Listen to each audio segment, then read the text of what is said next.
Good morning, शुभ प्रभात मित्रांनो. पहाटेचे 5:35 झालेले आहे. आज जरा उशीर झाला, काल पुण्याला गेलो होतो म्हणून उठायला.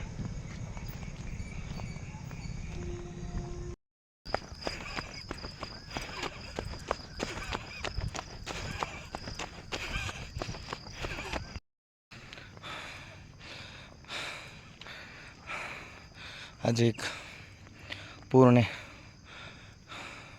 एक राऊंड रनिंग केलं, 3 मिनटात संपवलं.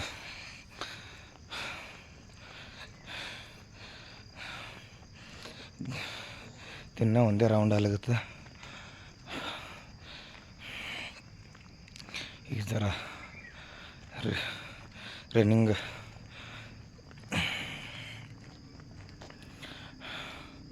ಅಂದ್ರೆ ರನ್ನಿಂಗ್ ಓಡಿಸ್ಬೇಕಾಗ್ತದೆ.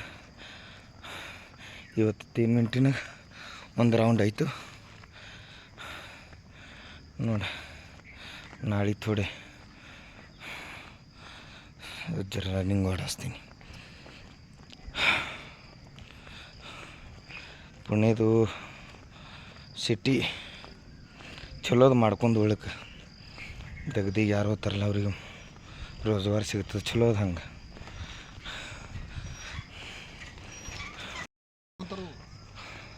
ಪುಣೆ ಸಿಟಿ ಅಲ್ಲಿ ಹೋದವ್ರು ಯಾರು ವಾಪಸ್ ಬೀಳಂಗಿಲ್ಲ. ಯಾಕಂದ್ರೆ ಏನರೇ ಒಂದು ಕೆಲಸ ಸಿಗ್ತದೆ 100 ಟಕ್ಕೆ. ಇಷ್ಟಕ್ಕೆ ಅಲ್ಲಿ ಟಿಕಾಶ್ ಮಾಡೋರು ಬೇಕು.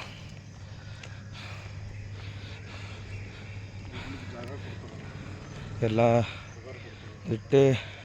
ಇಟ್ಟಕ್ಕೆ ಮನುಷ್ಯನ ತಕ್ಕ ಇಲ್ಲಿ ಕೆಲ್ಸಿನ ಮೊಬೈಲ್ ಸಿಗಲ್ಲ ಸೋಲಾಪುರ ಸಿಟಿದಾಗ.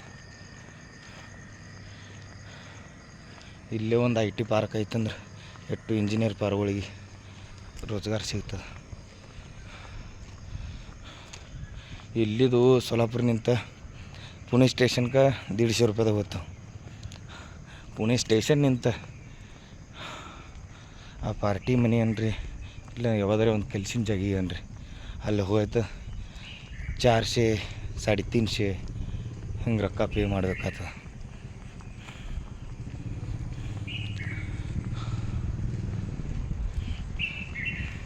ಬಸ್ಸಿಲ್ಲೇ ಅಜ್ಜಿಬತ್ತು ಅದು ಪ್ರವಾಸ ಮಾಡಬಾರ್ದ್ರಿ ಪುಣೆ ಸಿಟಿದಾಗ. ಯಾಕಂದ್ರೆ ಎಂದಿಗೆ ರೌಂಡ್ ಮುಗಿರ್ತಾವೆ ಎಲ್ಲ ಗೌಚಾಳ ಗೋಂದಾಳ ಗರ್ದಿ ಇರ್ತವೆ ಬಸ್ದಾಗ.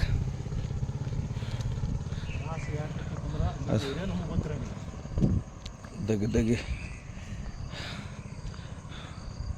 ನಿನ್ನ ರಾತ್ರಿ ಪುಣೆ ನಿಂತು ಬರ್ಲಿಕ್ಕೆ 10 ಆಯಿತು. ಇನ್ನು ಹುಡುಗಿ ತೋರಿಸ್ಲಿಕ್ಕೆ ಹೋಗಿತ್ತಲ್ಲ ಪುಣೆಗೆ.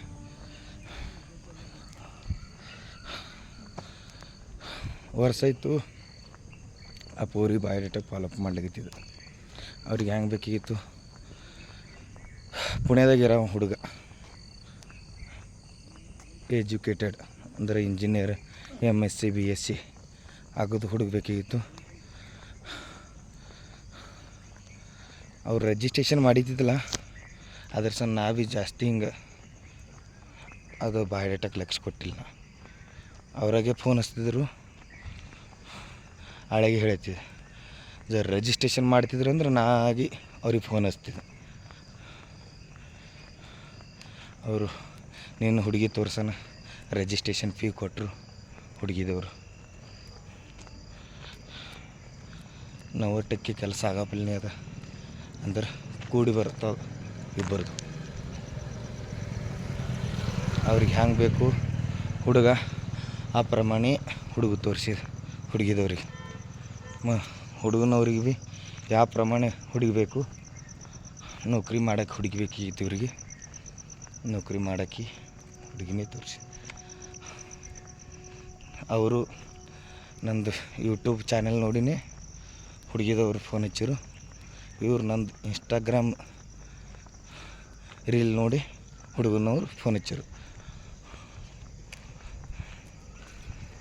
ಸೋಷಿಯಲ್ ಮೀಡಿಯಾದು ನಾವು ವಾಪರ್ ಹೆಂಗೆ ಮಾಡ್ತೇವೆ ಅದ್ರ ಮೇಲೆ ಡಿಪೆಂಡ್ ಇರ್ತದೆ. ಒಬ್ಬರು ಸೋಷಿಯಲ್ ಮೀಡಿಯಾದು ಹೆಂಗೆ ಭೀ ವ್ಯಾಪಾರ ಮಾಡ್ತಾರೆ. ಅದು ಸೋಷಲ್ ನಾವು ಭೀ ಹಿಂಗೆ ಯಾರ್ದರೆ ಕಲಿಯೋದಿರ್ತದೆ. ಈಗ ನಾವು ಭೀ ಹಿಂಗೆ ಒಬ್ಬರದು ನೋಡಿನೇ ಇದು ರೀಲ್ ಚಾಲು ಮಾಡಿದ್ದೀವಿ. ಮೊದಲು ಯೂಟ್ಯೂಬ್ ಮೇಲೆ ಹಾಕ್ತಿದ್ದೆ, ಅಷ್ಟು ರೆಸ್ಪಾನ್ಸ್ ಇದ್ದಿದ್ದಿಲ್ಲ. ಇನ್ಸ್ಟಾಗ್ರಾಮ್ದು ಚಲೋ ಅದ, ವ್ಯೂಸ್ ಭೀ ಚಲೋ ಅದ. ಅಲ್ಲಿ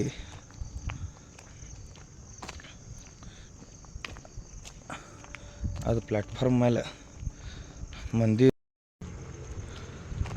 ಇನ್ಸ್ಟಾಗ್ರಾಮ್ ಪ್ಲ್ಯಾಟ್ಫಾರ್ಮ್ ಮೇಲೆ ಜಾಸ್ತಿ ಮಂದಿ ಗೊತ್ತಾಗತ್ತು ನಮ್ಮ ಬಂದಿಲ್ಲ. ಅದರ ಬಿಸ್ನೆಸ್ ಮಾಡೋರು ಶಕ್ಯತು ಇನ್ಸ್ಟಾಗ್ರಾಮ್ ವಾಪರಿಸ್ದಿರಲ್ಲ ಏಕ ನಂಬರ್ ಬಿಸ್ನೆಸ್ ಸಲುವಾಗಿ. ಯಾವುದು ಭೀ ಬಿಸ್ನೆಸ್ ಮಾಡಿರಿ ನೀವು ಪೋಸ್ಟ್ ಹಾಕೋತಿರ್ಬೇಕಾಗ್ತದೆ. ಥೋಡೆ ದಿವಸ ಪೈಲ ತ್ರಾಸ ಆಗ್ತದೆ. ಇನ್ಸ್ಟಾಗ್ರಾಮ್ದು ಹ್ಯಾಂಗೆ ನಂದು ರೀಲ್ ನೋಡಿ ಭೀ ಥೋಡೆ ಪಾರ್ ನಮಗೆ ಪೈಲ ರೀಲ್ ಮಾಡ್ಲಿಕ್ಕೆ ಜರ ಡೇರಿಂಗ್ ಇದ್ದಿತ್ತಿಲ್ಲ. ಎಂದು ಸಾಲ ಪ್ರತಿಜ್ಞೆ ಅಂದಿಲ್ಲ ನಾವು. ಖರೆ ಈಗ ಡೈರಿಂಗ್ ಬಂತದ ಅಂದ್ರೂ ಹೆಂಗೆ ಸೋಷಿಯಲ್ ಮೀಡಿಯಾ ಜರ ಮನುಷ್ಯ ಅನಿಸ್ತದೆ ರೀಲ್ ಮಾಡ್ಲಿಕ್ಕೆ. ನಾವೆಲ್ಲ ಕೆಡೆಗೆ ಮಂದಿ ಈಗ ಒಂದು 12-13 ವರ್ಷ ಆಯಿತು ಸೋಲಾಪುರ ಸಿಟಿದಾಗ ಬಂದು. ಸೋಷಿಯಲ್ ಮೀಡಿಯಾದು ಭಾಳ ಚಲೋ ಅದ. ಇಷ್ಟಕ್ಕೆ ಫಾಯ್ದಾ ಹ್ಯಾಂಗೆ ತೊಗೊಳೋದು ತಮ್ಮ ಮೇಲೆ ಡಿಪೆಂಡ್ ಇರ್ತದೆ. कसं वाटलं? जाऊन आलो हां आम्ही कधी तर जातो पुण्याला. म्हणजे महिन्यातून 2-3 वेळा जातो. अजून तिथलं मॅच होईना आपल्याला. तुम्ही आता बोला की तुम्ही घरी येऊन उलटी केलात, खरं आहे का? रात्री 9:30ला काय तर आलं सोलापूरला. हां आणि घरी आलो रूमला. हां ते पॅन-14 काय तर असतं ते पित्ताचं गोळी, हां हां ते गोळी घेतलो. पहिला आल्या मला वाटलं का नाही थोडक्यात? पुणे चांगलं आहे. हां खरंच कसं आहे, काही लोकांना ते वातावरण सूट होतं, काही लोकांना नाही होत. ते शक्यतो कसं आहे, आपलं कार असले ना काही वाटत नाही. ते तुम्ही जाऊ शकता का दररोज, म्हणजे पुण्याला जर तुम्हाला दररोज पाठवलं तर अप अँड डाऊन? कार घ्यावं लागतं मला. नाही असं एक नॉर्मल ट्रेनला आता जायचं. हां कार घ्यायचाच विचार चालू आहे. जायचं ನಮ್ಮದು ಆಫೀಸ್ ಅಡ್ರೆಸ್ ಆಸರಾ ನಿಂತು ಬಂದ್ರಲ್ಲ ವಿಮಾನತಳ ಗೇಟ್ ನಂಬರ್ 2 ಅದ. ಇದು ಸಕ್ಕರೆ ಕಾರ್ಖಾನೆ ಕಡೆದು ಬಂದ್ರೆ ಪೈಲ ಗೇಟ್ ಬರ್ತದೆ. ವಿಮಾನತಳ ಗೇಟ್ ಅದ್ರ ಮುಂದಿನ ಸೈಡ್ ನಮ್ಮ ಆಫೀಸ್ ಬಾಜುಗೆ ಚವನ್ ಹೀರೋ ಶೋರೂಮ್ ಅದ. ಇದು ನಮ್ಮ ಆಫೀಸ್.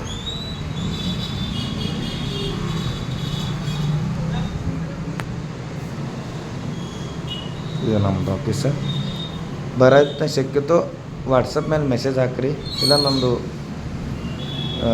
ಶಕ್ಯतो ವಾಟ್ಸಪ್ ಮೇಲೆ ಮೆಸೇಜ್ ಹಾಕಿನೇ ಬರೋದು ಪ್ರಯತ್ನ ಮಾಡಿರಿ. ಡೈರೆಕ್ಟ್ ಬರ್ಲಿಕ್ಕೆ ಹೋಗ್ಬೇಡ್ರಿ.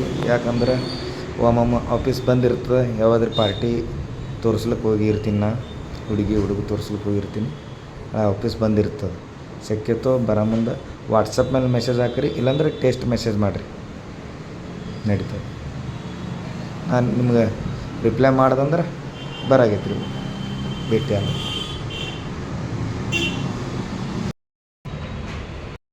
ಇದು ನಮ್ಮದು ಆಫೀಸ್ದೊಂದು ಕುರ್ಚಿ ಅದ.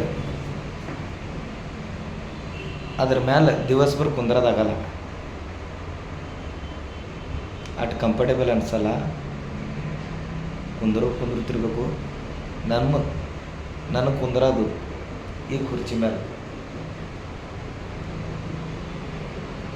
ಮೇಲೆ ಕಂಫರ್ಟೇಬಲ್ ಅನ್ನಿಸ್ತದೆ. ನಮ್ಮ ಮನುಷ್ಯಂದೊಂದು ಸ್ವಭಾವ ಇರ್ತದೆ, ಅಪೇಕ್ಷೆ, ಆಶೆ, ಹಿಂಗಿರ್ಬೇಕು. ಸಾದಾ ಸಿಂಪಲ್ ಜೀವನ ಶೈಲಿ ಭಾಳ ಉತ್ತಮ. ಯಾವ್ದು ವಸ್ತು ನಮ್ಮ ಬಲ್ಯಕ್ಕೆ ಇರ್ತದೆ ಆ ವಸ್ತು ನಾವು ಫಾಯ್ದೆ ತೊಗೊಂಗಿಲ್ಲ. ಇರ್ಲಾರ್ದ ವಸ್ತುದೇ ಅಪೇಕ್ಷೆ ಇಡ್ಲಿಕ್ಕೆ ಹೋಗ್ತವೆ. ಆ ವಸ್ತು ಬೇಕಂತಂದ್ರೆ ಅದಕ್ಕೆ ದರ್ಪಣೆ ಮಾಡ್ಲಿಕ್ಕೆ ಹೋಗ್ತವೆ. ಒಂದು ಟೈಮ್ಗೆ ಅದು ವಸ್ತು ನಮ್ಗೆ ಸಿಗಲಿಲ್ಲ ಅಂದ್ರೆ ಮನುಷ್ಯ ನಾರಾಜ್ ಆಗ್ತದೆ. ಆ ಇದ್ದದ್ದು ಏನು ನಾವು ಟೈಮ್ ಆ ವಸ್ತು ಬೇಕಾದ ಸಲಿಂದ ನಾವು ಏನು ದರ್ಪಣೆ ಮಾಡಿರ್ತವೆ ಸೇಫ್ಟಿ ಸಿಗಲಿಲ್ಲ ಅಂದ್ರೆ ಅದು ಟೈಮ್ ಭೀ ವೇಸ್ಟ್. ಅದನ್ನು ನಾವು ಏನು ಜೀವನ ತೆಗಿತಿರ್ತವೆ ಆ ಟೈಮ್ ಸಲಿಂದ ಅದೆಲ್ಲ ವೇಸ್ಟ್ ಹೋಗ್ತದೆ. ಅದ್ರ ಸಂದ ಜಾಸ್ತಿ ಅಪೇಕ್ಷೆ ಭೀ ಇಡೋದಿಲ್ಲ. ಸಾದಾ ಸಿಂಪಲ್ ಜೀವನ ಜಗಿಸೋದು ಅದು ಭಾಳ ಉತ್ತಮ. ನಮ್ಮ ಆಫೀಸ್ದಾಗ 2 ते 4 ಆಫೀಸ್ ಬಂದಿರ್ತದೆ. ನನ್ನ ಮನ್ಕೊಳ್ಳೋದಿಲ್ಲಿ ಇಲ್ಲಿ ಇದ್ರೊಳಗೆ ಮಸ್ತ್ ಏನು ಹಸ್ಕೊಳ್ಳೋದಿಲ್ಲ ಏನಿಲ್ಲ, ಹಾಗೆ ಮನ್ಕೊಂಡ್ಬಿಡೋದು. 2 ते 4 ಮೊಬೈಲ್ ಬಂದು ಸೈಲೆಂಟ್ ಮೇಲೆ ಇಡ್ತೀನಿ ಮೊಬೈಲ್. ನಂದು ಇದ್ರೊಳಗೆ ನಾ ಸ್ವರ್ಗದಾಗ ಹೋಗಿರ್ತೀನಿ. ನಿಸರ್ಗ ಏನು ಕುಡ್ತಿರ್ತದಲ್ಲ ಅದು ಫಾಯ್ದೆ ತೊಗೊಳೋದಿರ್ತದೆ. 10 ಹಿಡಿದು ಮುಂಜಾನೆ 10 ಹಿಡಿದು ಮಧ್ಯಾಹ್ನ 2 ತನಕ ಕೆಲಸ ಮಾಡೋದು.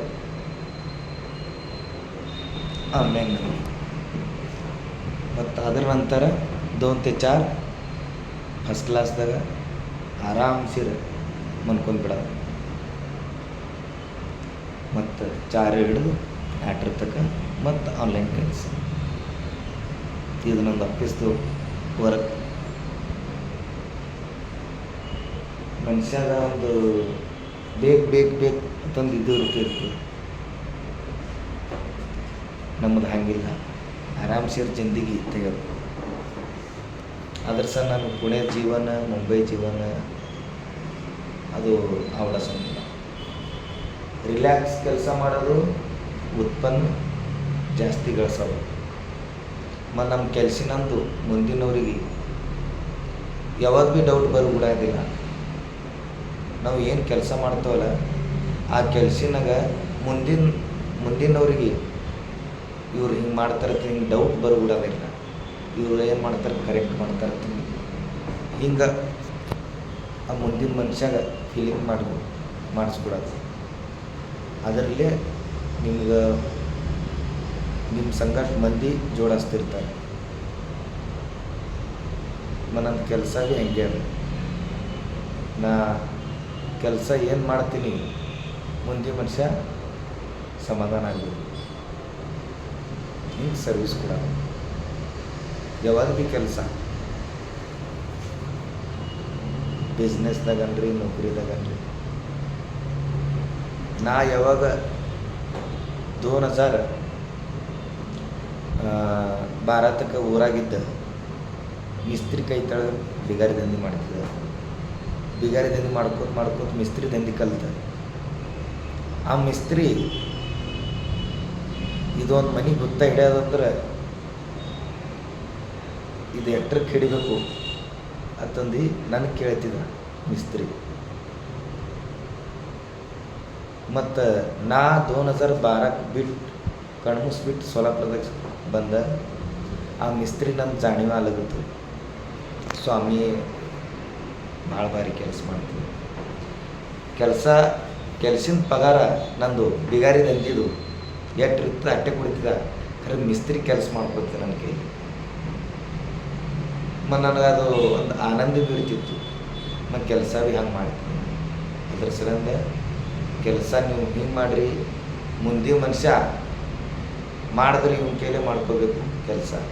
ಇಲ್ಲಾಂದ್ರೆ ಅವ್ರಿಗೆ ಯಾವಾಗ ಸವಡದ ಆ ಪ್ರಮಾಣ ಮಾಡಲಿ ಮತ್ತು ಹಿಂಗೆ ನಿಮ್ಗೆ ಹೇಳಬೇಕು. ಅವರು ಯಾವಾಗ ಭೀ ಕೆಲಸ ಅನ್ರಿ, ಯಾವಾಗ ನೌಕರಿ ಅನ್ರಿ, ಮಾಲಕಗೆ ಮುಂದಿನ ಕ್ಲೈಂಟ್ಗೆ ನಿಮ್ಮ ಕೆಲಸ ನಂದು ನೀವು ವಿಶ್ವಾಸ ಗಳಿಸ್ತೀರಿ. ಬಡಾಯಿ ಮಾಡಿ ಏನು ಉಪಯೋಗ ಇಲ್ಲ. ಅದು ಕೆಲಸಿನ ಥ್ರೋಲಿ ನೀವು ಬಡಾಯಿ ಮಾಡಿರಿ. ಮಾತಿಲ್ ಬಡಾಯಿ ಅದ್ರದ್ದು ಉಪಯೋಗ ಬೀಳಂಗಿಲ್ಲ. ಮಾತು ಕಮ್ಮ, ಕೆಲಸ ಜಾಸ್ತಿ. ಇದು ತಲೆ ಇರಲಿ. ಡಬ್ಬ ಬತ್ತು ಊಟ ಮಾಡಿದೆ. ಈಗ ಡಬ್ಬಿದಾಗ ಚಪಾತಿ ಹಚ್ಚಿಬಿಟ್ರು ನಮ್ಮವ್ವ. 4 ಚಪಾತಿ ನಮಗೆ ಅವಡಸಲ್ಲ ಜಾಸ್ತಿ. ಸೆಕ್ಯೂರಿಟಿ ಇವತ್ತು ಯಾರು ನಮ್ಮ ಆಯಿ ಹಚ್ಚಿಬಿಟ್ರೆ ನಮ್ಮವ್ವ ಹಚ್ಚಿಬಿಟ್ರೆ ಯಾರು ನಮ್ಮವ್ವ ಇದ್ರು ಅಂದ್ರೆ ರೊಟ್ಟಿನೇ ಹಚ್ಚಿಬಿಡ್ತಾಳೆ 100 ಟಕ್ಕೆ.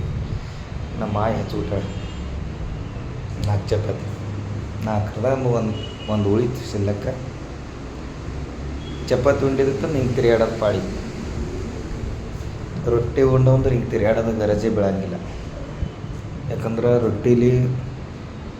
ರೊಟ್ಟಿ ಲೌಕರ್ ಪಚನ ಆಗ್ತದೆ ಮತ್ತು ಇದು ಅನ್ನಿಸ್ತದೆ, ಫ್ರೆಶ್ ಅನ್ನಿಸ್ತದೆ. ಈ ಚಪಾತಿಲಿ ಲೌಕರ್ ಪಚನ ಭೀ ಆಗಂಗಿಲ್ಲ ಮತ್ತು ಸುಸ್ತು ಹಾಲಕ್ಕೆ ಚಾಲು ಆಗ್ತದೆ. ಸುಸ್ತು ನಿದ್ದೆ ಬರ್ತದೆ. ಅದ್ರ ಶಕ್ಯತೋ ರೊಟ್ಟಿ ಉಂಡ್ರೆ ಭಾಳ ಚಲೋ. ರೊಟ್ಟಿಲಿ ಹೊಟ್ಟೆ ಭೀ ಬರೋಂಗಿಲ್ಲ ಜಾಸ್ತಿ. ಡೈರಿ ಚಪಾತಿ ಲೌಕರ ಹೊಟ್ಟೆ ಬರ್ತದೆ. ನಮ್ಮ ಅವನ ಕೈಲಿ ರೊಟ್ಟಿ ಖಾರಬೇಳೆ ಇಲ್ಲ ಯಾವ್ದು ಭೀ ಒಣಗಿ ಉಂಡಂದ್ರೆ ಅದು ಫೀಲಿಂಗೇ ಬೇರೆ ಇರ್ತದೆ. ಅಂದ್ರೆ ಮನಸ್ಸು ಶಾಂತ ಅನ್ನಿಸ್ತದೆ. ಊಟ ಹೊಟ್ಟೆ ತುಂಬ್ದಂಗೆ ಅನ್ನಿಸ್ತದೆ. ಬೇರೆ ಕೈಲಿ ಉಂಡವಂದ್ರೆ ಹೊಟ್ಟೆ ತುಂಬ್ತದೆ, ಖರೆ ಮನಸ್ಸು ಅಟ್ಟಿದಂಗೆ. ಅದರದ್ದು ಒಂದು ಮಕ್ಕಳಿಗೆ ಊಟ ಮಾಡಿ ಹಾಕೋದೇ ಅದೊಂದು ಅವ್ರ ಸ್ವಭಾವ ಬೇರೆ ಇರ್ತದೆ. ಅದ್ರ ಸಲಿಂದ ನಾ ಶಕ್ಯತೋ ನಮ್ಮ ಅವನ ಕೈಲಿ ಅಡುಗೆ ಮಾಡೋದೇ ಉಣತೀನಿ. ಅವ್ರ ಮಕ್ಕಳಿಗೆ ಹಂಗದ ಅವ್ರದ್ದು ಒಂದು ಇದು ಇರ್ತದೆ, ಮಕ್ಕಳು ಉಣ್ಬೇಕು ಚೆಂದಾಗಿ.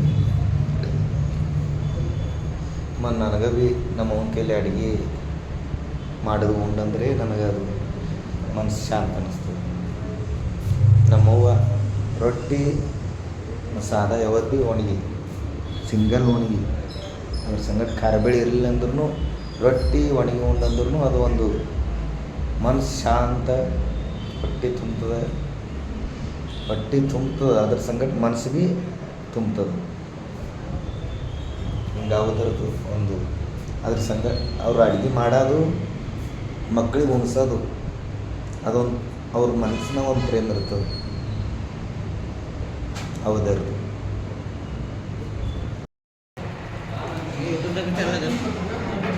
ಚಾನೆಲ್ ಅದ.